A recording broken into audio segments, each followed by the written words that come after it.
በሕይወታችሁ ውጥናችሁን ከዳር እንዳታደርሱ ብዙ ማነቆ የሚሆኑባችሁ ነገሮች አሉ።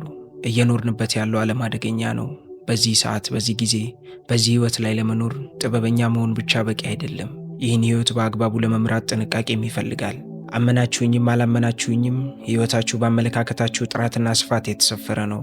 አመለካከታችሁ ከታመመ ሕይወታችሁ ላይ ያሉ መልካም ነገሮችን ሁሉ አንድ በአንድ ያከስምባችኋል። ስለዚህ ስለምታስቡት ነገር ማሰብ መቻል አለባችሁ። አመለካከታችሁንም እንዴት አድርጋችሁ መሞረድ እንዳለባችሁ ቀድማችሁ መጠንቀቅ መቻል አለባችሁ።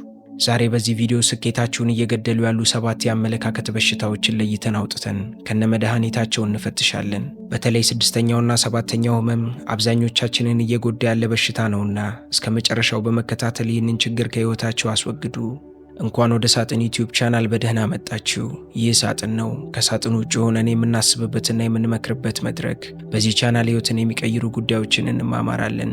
ለቻናላችን አዲስ ከሆናችሁ ሰብስክራይብ የምትለዋን ቁልፍ ተጫኗት። እንዲሁም ቶሎ ቶሎ እንድንገናኝ የደውል ምልክቷንም ክሊክ ማድረግዎን አይዘንጉ። ይህ ቪዲዮ ሕይወታችሁን የመቀየሪያ ነጥብ ወይንም ተርኒንግ ፖይንት ሊሆን ይችላልና ቪዲዮውን እስከ መጨረሻው መከታተላችሁን አትዘንጉ። እንዲሁም ቪዲዮ አቅም እንዲኖረው ላይክ በማድረግ ጀምረው ስኬቱን ለሚመኙለት ወዳጅ ሼር እያደረጉ ወደ ቁም ነገራችን እንግባ። የመጀመሪያው ስኬታችሁን እየገደለው ያለው የአመለካከት ነቀርሳ ኢንዲፍረንስ ወይንም ግዴለሽነት ነው። በሕይወት ውስጥ ያለምንም ግብና ስሜት ዝም ብሎ መንሳፈፍ እጅግ አደገኛ ነገር ነው።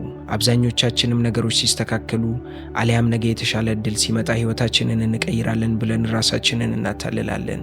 ነገር ግን ማንኛውም ሰው ያለምንም ጥረት ዝም ብሎ እየተንሳፈፈ ደረጃን ወይንም ተራራን መውጣት አይችልም፣ ወጥቶም አያውቅም። በሕይወታችሁ ግዴለሽ ሆናችሁ የራሳችሁን እድል ወይንም ዕጣ ፈንታ በሌሎች እጅ አሳልፋችሁ ከሰጣችሁ ሕይወታችሁ መቼም ስኬታማ እንደማይሆን አስቀድሜ ልነግራችሁ እወዳለሁ። ታዲያ ምን ይገጥመናል ካላችሁኝ፣ ይህን መንገድ ተከትላችሁ ከሄዳችሁና በሕይወታችሁ ግዴለሽ ከሆናችሁ ነገ በጸጸት የተሞላ ሕይወት እንደሚጠብቃችሁ ቀድማችሁ እወቁት።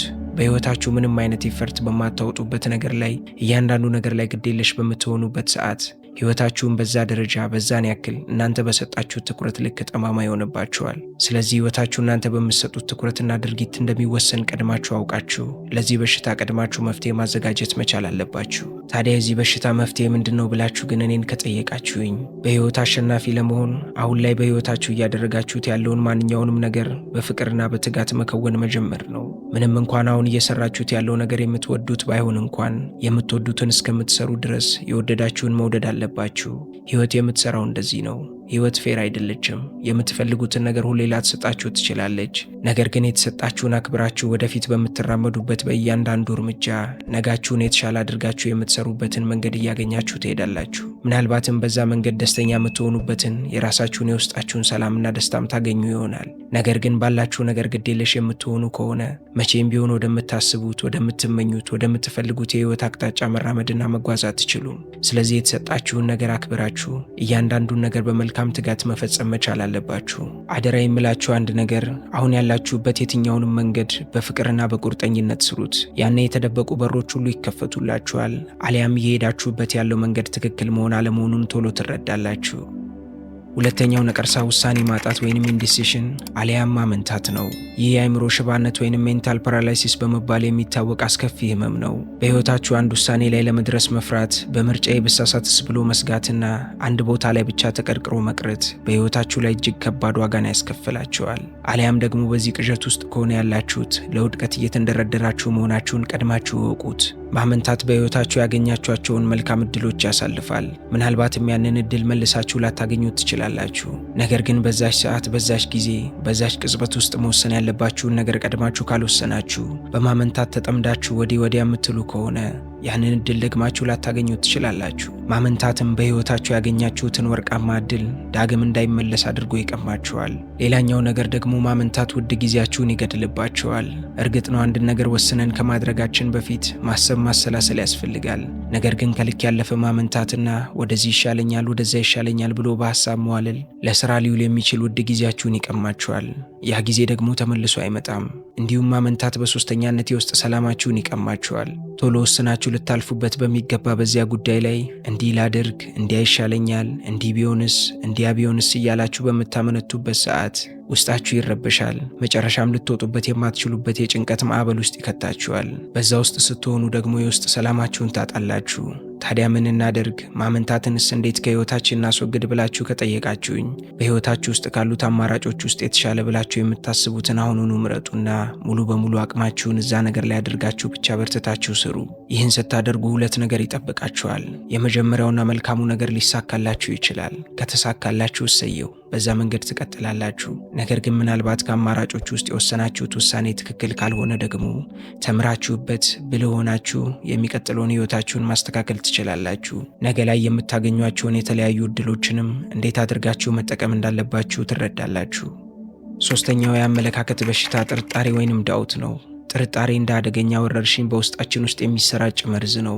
በህይወታችን ብዙ ነገሮች ላይ ልንጠራጠር እንችላለን። ከሁሉም በላይ ግን ውስጣችንን የሚጎዳው ራሳችንን መጠራጠር ነው። ራሳችንን ስንጠራጠር ህልማችንን እናቀጭጫለን፣ የበታችነት ስሜትም ይሰማናል። በጥርጣሬ ውስጥ በምንሆንበት ሰዓት እስከ መጨረሻው ዘልቃለሁ ወይ የሚሉት ጥያቄዎች አቅማችንን ያዳክማሉ፣ የነገን ብሩህ ተስፋችንንም ያጨልማሉ። መጠራጠር በህይወት ውስጥ ተፈጥሯዊ ቢሆንም ነገር ግን ከልክ ሲያልፍና ብዙ ነገሮችን የሚያሳጣን ደረጃ ላይ ሲደርስ ህይወታችንን ወደ ኋላ ይጎትታል። ስኬታማ የምንሆንባቸው እድሎችንም እያጠበበብን ይመጣል። ስለዚህ በህይወታችሁ ራሴን ምን ድረስ ነው ልጠራጠረው የሚገባው ብላችሁ መልስ መስጠት መቻል አለባችሁ። ልክ እዛ ደረጃ ላይ ሲደርስ አከተመ ካላስ ብላችሁ እዚህ ጋር ማቆም ይጠበቅባችኋል። ወደ ቀጣይ የህይወት ምዕራፋችሁ ደፍራችሁ ወሰናችሁ ልትራመዱም ይገባል። እኔን በህይወቴ መጠራጠር ብዙ ዋጋ አስከፍሎኛል። ነገር ግን መጠራጠርን ከህይወቴ ካስወገድኩኝ በኋላ የተሻሉ ነገሮችን በህይወቴ መፍጠር ጀምሬያለሁ። ታዲያ መፍትሄን ንገረኝ፣ እንዴት አድርገህ ይህንን መጠራጠር ከህይወት አስወገድክ ካላችሁኝ እነዚህን ነጥቦች በአጽንኦት አድምጣችሁኝ ወደ ተግባር ለውጧቸው። መጀመሪያ የጥርጣሬን ካባ ከውስጣችሁ አውጥታችሁ ጣሉት። ቀጥላችሁ ደግሞ በራሳችሁ እምነት ይኖራችሁ። በራሳችሁ ላይ ያላችሁንም እምነት አዳብሩት። የራስን ማንነትና አቅም አሳንሶ አለመመልከት ጥርጣሬን ከህይወታችን የምናስወግድባቸው ቀጥተኛ ቁልፎች ናቸው። እውነተኛ እድገትና ለውጥ በህይወታችን የሚጀምረው የራሳችንን ጥልቅ ክብር፣ ዋጋና ያልተገደበ አቅም ስንገነዘብ ብቻ ነው። እመኑኝ፣ ራስን መጠራጠር የትም የሚያደርስ ነገር አይደለም። ራሳችሁን መጠራጠር ስታቆሙ ግን ውስጣዊ አቅማችሁን፣ ያላችሁን ጉልበት፣ ብርታታችሁን አውጥታችሁ መጠቀም ትችላላችሁ። ከምታስቡት በላይም ወደ ስኬታችሁ፣ ወደ ዓላማችሁና ወደ ጎላችሁ በፍጥነት መቅረብ ትችላላችሁ። አራተኛው የአመለካከት ችግር ጭንቀት ነው። ከላይ ያየናቸው ሶስቱ በሽታዎች ካልጣሏችሁ እመኑኝ፣ ጭንቀት በእርግጠኝነት ጉልበታችሁን ያዝለዋል። ጭንቀት አካላዊ ጤናን ያቃውሳል፣ ማህበራዊና ቤተሰባዊ ግንኙነቶችንም ያበላሻል። በመጨረሻም መሬት ላይ ጥሎ የሚያስቀር አጥፊ ልማድ ነው። ስለዚህ ጭንቀትን ከህይወታችሁ ልታስወግዱት ይገባል። ቀጣይነት ያለው ጭንቀት በራስ መተማመንን ይገፋል። አይምሮም ለነገሮች ትክክለኛ መፍትሄን እንዳያበጅ ማነቆ ሊሆን ይችላል። ምድር ላይ የተፈጠሩ የትኞቹንም ችግር ፈቺ ጉዳዮች አሊያም ስኬታማ ሰዎችን ብትመለከቱ መነሻቸው ጭንቀት አይደለም። የሚጨነቅ ሰው የትም መድረስ አይችልም። የሚያስብ ሰው ግን መፍትሄን ያመጣል። ስለዚህ እናንተም መጨነቅ አቁማችሁ ወደ ስኬታችሁ ሊያቀርቧችሁ የሚችሉ ሀሳቦችን ብቻ ባይምሯችሁ ሙሉ። ጭንቀትን ሙሉ ለሙሉ ከህይወታችሁ ማስወጣት ቀላል ነው እያልኳችሁ አይደለም። የቆየ መጥፎ ልማድን መስበር ከባድ ትግል ሊጠይቅ ይችላል። ነገር ግን በርትታችሁ ጎጂ ልምዳችሁን ከሰበራችሁ ከጭንቀት የራቀ አይምሮ የሚያርፍበትና እጅግ የላቀ አሊያም የሚያስደስት ህይወትን መምራት ትችላላችሁ። ህይወት ፈተናዎች አይኖርባትም እያልኳችሁ አይደለም ነገር ግን ፈተናውን ያለ አስፈላጊ ጭንቀት በብልሃት ብቻ ማለፍ አስፈላጊ ነው። አምስተኛው በሽታ ከመጠን ያለፈ ፍርሃት አሊያም ጥንቃቄ ወይንም ደግሞ ኦቨርካሽን ነው። በህይወት ከመጠን ያለፈ የፈሪ አካሄድን መሄድ እድገትን ያቀነጭራል። ይህ ቢፈጠርስ፣ ያ ቢበላሽስ የሚሉ አስተሳሰቦች የድህነት ማይንድ ሴቶች ናቸው። እነዚህ ነገሮችም ሪስክ እንዳንወስድ ያደርጉናል። ሪስክ የማንወስድ ከሆነ ደግሞ በህይወታችን ስኬታማ መሆንም ሆነ ትልቅ ነገርን ማሳካት አንችልም። ነገር ግን ሪስክ መውሰድ አለባችሁ ስላችሁ ዝም ብላችሁ ወደ ገደል የሚነዳ ሪስክን ሁሉ መውሰድ አለባችሁ ማለት አይደለም። በህይወታችሁ መውሰድ ያለባችሁ የትኛውም ሪስክ ካልኩሌትድ መሆን መቻል አለበት። ካልኩሌትድ መሆን ብቻም ሳይሆን ኦቨርካሚንግ ስትራቴጂም ሊኖረው ይገባል። ያንን ሪስክ ከወሰድኩኝ በኋላ ይሄ ቢገጥመኝ እንዲህ ብዬ ልወጣ እችላለሁ ብላችሁ ራሳችሁ የምታዘጋጁትና ቀድማችሁ የምታስቡበት መውጫ መንገድም ሊኖረው ግድ ይላል። አይ በህይወቴ ምንም አይነት ሪስክ መውሰድ አልፈልግም፣ ሪስክ መውሰድ ያስፈራል የምትሉኝ ከሆንም ደግሞ አንድ እውነት ልንገራችሁ። ህይወት በተፈጥሮ ሪስኪ መሆኗን አምናችሁ መረዳትና መቀበል መቻል አለባችሁ። ገንዘብ ኢንቨስት ማድረግ አደጋ አለው። አዲስ ቢዝነስ መጀመርም አደጋ አለው። ትዳር መመስረትና መውለድም ራሱ በራሱ አደጋዎች አሉት። ነገር ግን አደጋ አለውና ይህንን መተግበር የለብንም ብላችሁ ከሪስኩ ብትሸሹ ህይወታችሁን መኖር ባለባችሁ አግባብ ሳትኖሩ ይህንን ምድር ለቃችሁ ትሄዳላችሁ። ስለዚህ ከመጠን ባለፈ ፍርሃት ውስጥ ከምትዋጡ ካልኩሌትድ የሆነ ሪስክ በህይወታችሁ ውሰዱ። ስኬታችሁንም በምታስቡት መንገድ እየተራመዳችሁ ቀስ በቀስ እርምጃ በእርምጃ እየሄዳችሁ ችግሮችን እያለፋችሁና ነጋችሁን እያሳምራችሁ ትሄዳላችሁ። በዚህች ምድር ላይ 80 ዓመት ብትኖሩ በፍርሃትና በድህነት ውስጥ 80ውንም ዓመት ኖራችሁ ከምትጨርሱት ይልቅ 30 አሊያም 40ውን ዓመት ካልኩሌትድ ሪስክ ወስዳችሁ ሕይወታችሁን ብታስተካክሉ ብዙ ታተርፋላችሁ። ስድስተኛው ክፉ የአመለካከት በሽታ አፍራሽ አመለካከት ወይንም ፔሲሚዝም ነው። ሁል ጊዜ መጥፎ ነገሮችን ብቻ ማየትና ስህተትን መፈለግ ሌላኛው የስኬት ገዳይ በሽታ ነው። ፔሲሚስት የሆነ ሰው በመስታወት ውስጥ አሻግሮ የፀሐይን አድማስ የመመልከት አጋጣሚ ቢያገኝ በመስታወቱ ውስጥ የፀሐይዋን አድማስ ከመመልከት ይልቅ መስታወቱ ላይ ያለውን ጭረት እየተመለከተ ሊጨነቅና ሊሸበር ይችላል። አይምሯችሁ እንደ ፋብሪካ ነው። የምታስገቡትን የሐሳብ ጥሬ ዕቃ ተቀብሎ አብላልቶ ያንኑ መልሶ ይሰጣችኋል። ወደ ውስጣችሁ የምታስገቡት አሉታዊ ሐሳብ ከሆነ የምታገኙት ያንን ነው። አሊያም ደግሞ አዎንታዊ ሐሳቦችን መርጣችሁ ስለነዛ ነገር እያሰባችሁ አይምሯችሁን የምትመግቡት ከሆነ እንዲሁ አዎንታዊ ሐሳቦችን መልሶ ይሰጣችኋል። የፔሲሚዝምን አስተሳሰብንስ እንዴት ከህይወታችን እናስወጣ ብላችሁ ከጠየቃችሁኝ እኔ ቆንጆ ምክር አለኝና አድምጡኝ። ለአይምሯችሁ የሐሳብ በር ጠንካራ ዘብ ሁኑ። ህይወት ጣፋጭ ስኳርም ገዳይ መርዝም ታቀርብላችኋለች። መርጣችሁ መውሰድ የናንተ ድርሻ ነው። በህይወታችሁ ወዳጅም ሆነ ጠላት በአይምሯችሁ ውስጥ መርዝ እንዲያንጠባጥብ በፍጹም አትፍቀዱ። የምታነቡት፣ የምታዩት፣ የምትሰሙትንና የምትቀርቡትን ሰው በጥንቃቄ ምረጡ። እነዚህ ነገሮች አመለካከታችሁን በጥሩም ሆነ በመጥፎ የመሞረድ አቅም አላቸው። ሰባተኛው ከስኬታችሁ የሚያስቀራችሁ የአመለካከት ችግር ማማረር ወይንም ኮምፕሌኒንግ ነው። ይህ የመጨረሻውና እጅግ አስከፊው የአመለካከት በሽታ ነው። ማማረር፣ ማልቀስና ሁል ጊዜ ማጉረምረም ህይወታችንን ቀስ በቀስ እያሳሰቀ ወደ መቀመቅ የሚከት ክፉ ጠላታችን ነው።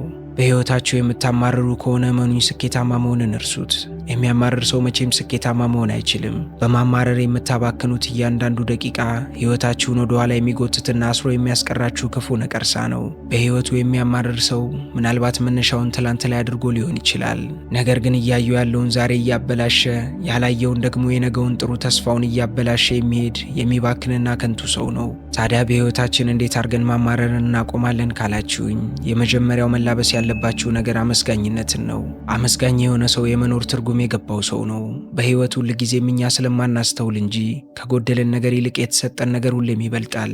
ስለዚህ ያለንን ተቀብለን ዛሬ ላይ ማድረግ ያሉብንን ነገሮች አቅማችንን፣ ጉልበታችንን፣ ትኩረታችንና ጊዜያችንን ሰብስበን ስራችንና ዓላማችን ላይ ስናተኩር ነገን የተሻለ ማድረግ እንችላለን። በምናመሰግንበት ሂደት ውስጥም ካጣናቸው ከሌሉን ነገሮች ይልቅ ያለን ነገር ሁሌም ትልቅ እንደሆነ ስለምንረዳ ትላንትን ተምረንበት ዛሬን ደግሞ ፍሬያማ ሆነንበት ነገን ደግሞ በመልካም ተስፋ እያደረግን መኖር እንችላለን።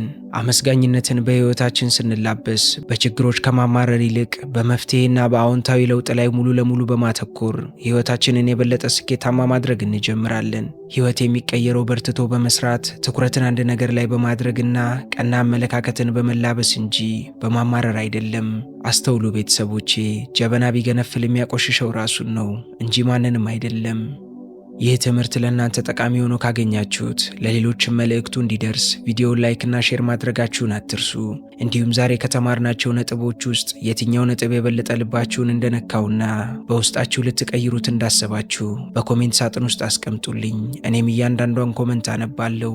ስንፍናን ከህይወታችሁ የምታስወግዱባቸውን ነጥቦች ለመቅሰም ከወደዳችሁ ደግሞ ስክሪኑ ላይ የማስቀምጥላችሁን ቪዲዮ ተጋበዙልኝ። በቀጣይ ቪዲዮ እስከምንገናኝ ሰላም ለነፍሳችሁ፣ ጥበብ ላይምሯችሁ ይሁን። እስከ ቀጣይ ቸር ያቆየን።